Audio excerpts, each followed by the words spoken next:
4 months after Tyre Sampson fell to his death on the Orlando freefall ride, lawmakers are getting specific about new rules they want to see put in place for ride operators so another accident like this does not happen again.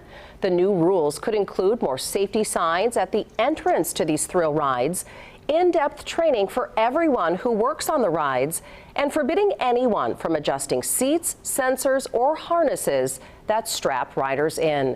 And Fox 35's Valerie Boy is at Icon Park tonight with a closer look at those proposed new rules. Well, the attorneys for Sampson's family say it's frustrating because they say common sense rules like these should have already been in place in the first place, but they say they're glad that changes are being made so no one else is killed on rides like this one. We should name this bill in honor of Tyre Sampson. A ride safety legislation draft is released following the death of 14-year-old Tyre Sampson back in March.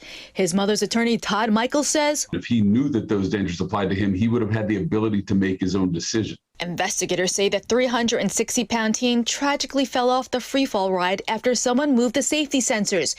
He was also 100 pounds over the weight limit to ride. Our goal here was to identify the issues that caused that perfect storm in Tyre's case and work to prevent them from ever occurring again. Agricultural Commissioner Nikki Fried released a list of changes such as increasing signage with weight requirements and warnings, adding a department head to create operator training standards, increasing reporting and requirements for maintenance, including any changes made to safety systems. There has to be a duty to report to the state of Florida if there are adjustments after inspection and after permits are issued. Other requirements include adding a third-party review and certification by a nationally recognized testing lab, adding a requirement so safety sensors can't be adjusted, increasing accident reporting to everyone.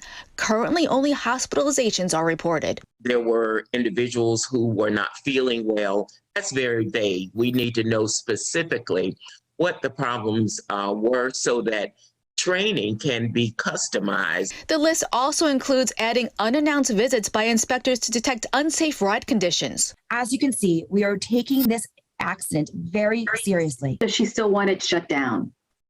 Oh, we want that ride shut down. I mean, there are certain things that get to a point of danger that you can't make safe. And while the draft pertains to thrill rides, not all of them are included.